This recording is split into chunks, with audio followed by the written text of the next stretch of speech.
खून से तर उंगलियां। यह कहानी लोनावला के रहने वाले पंकज और कई और लोगों की भी है जिन्होंने समान घटनाओं को अनुभव किया है।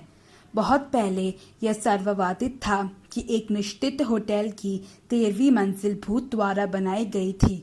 कहा जाता था कि यह एक डरावना भूत था। एक रात बहुत तेजी से बारिश बरस रही थी। पंकज भीग गया था। पंकज वे होटल में चला गया। उसने एक कमरा मांगा। मैनेजर ने माफ़ी मांगी और पंकज से कहा कि एक कमरे को छोड़कर सभी दूसरे कमरों पर कब्जा कर लिया गया है। कमरा 13वीं मंजिल के सर पर है। मैनेजर ने पंकज से कहा, लेकिन हम उस कमरे को किराए पर नहीं देते हैं। मैनेजर डर से काँप रहा था जब उसने कहा, यह प्रेतवादित है, मैं इसे लेना चाहता हूँ। पंकज ने मैनेजर को बताया। उसने जोड़ा कि उसे भूतों पर विश्वास नहीं था, तो मैनेजर ने पंकज को चेतावनी दी, परंतु पंकज ने फिर से यही कहा कि वे भूत में विश्वास नहीं करता। आखिरकार मैनेजर ने पंकज को चाबी दी। पंकज चाबी लेकर कमरे में ऊपर चला गया।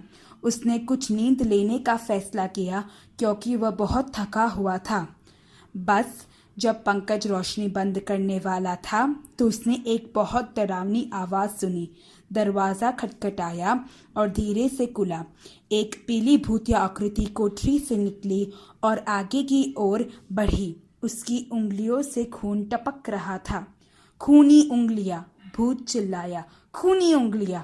पंकज घबरा गया और वह भाग गया। पंकज अपने पजामे को बदलने से भी गुरेज नहीं किया। पंकज ने अपना सूटकेस ले लिया और बाहर चला गया। वे फिर कभी नहीं दिख गया।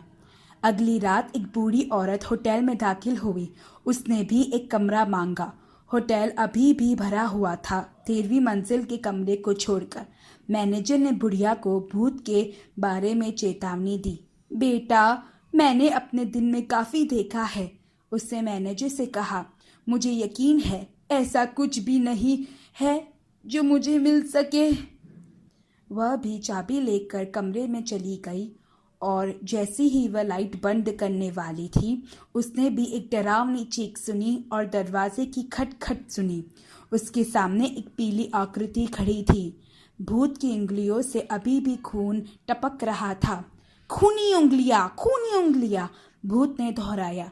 बूढ़ी औरत ने एक जोर से चीख निकाली और जितनी तेजी से भाग सकती थी उतनी ही तेजी से भाग गई। एक सप्ताह बीत चुका था जब एक किशोर लड़का दिखा। वह देर शाम पहुंचा और अपने साथ एक गिटार केस ले जा रहा था। उसने भी एक कमरा मांगा। मैनेजर ने कहा कि सभी कमरे बुक्ड है, एक भूतिया कमरे के अलावा। मैनेजर की सलाह के बावजूद लड़के ने प्रेतवादित कमरा लिया। उसने कमरे के लिए भुगतान किया और डेस्क से अपनी चाबी एकत्र की। वह अपना गिटार लेकर प्रेतवादित कमरे में चला गया। लड़के ने थोड़ी देर के लिए अपने गिटार बजाया और खेलने का फैसला किया। जब लड़का बैठा, अपने गिटार को झटकते हुए दरवाज़ा धीरे धीरे खुलता गया। फिर से भूत घुस गया। भूत हमेशा की तरह पीली और घना था। उसकी उंगलियों से खून टपक रहा था, जिससे फर्श भी खून से भर गया था। वह खूनी उंगलियां, ऐसा चिल्लाया। लड़का अप्रभावित था। उसने भूत को नज़रअंदाज कर दिया। वह जानता था कि भूत कुछ नहीं होता और भूत उसका कुछ नहीं बिगाड़ सकता है। वह अपने गिटार पर हाथ फेरता रहा। अच्छी उंगलियों, भूत ने फिर से चिल्लाया। लड़के ने फिर भी उसे अनदेखा किया। भूत ने क्राह कर विलाप किया। अंत में लड़के ने अपना गिटार बजाना बंद कर दिया और सीधे भूत को देखा और कहा, चुप रहो और अपने आप को एक बैंड सहायता प्राप्त करो। वे भूत चौंक गया।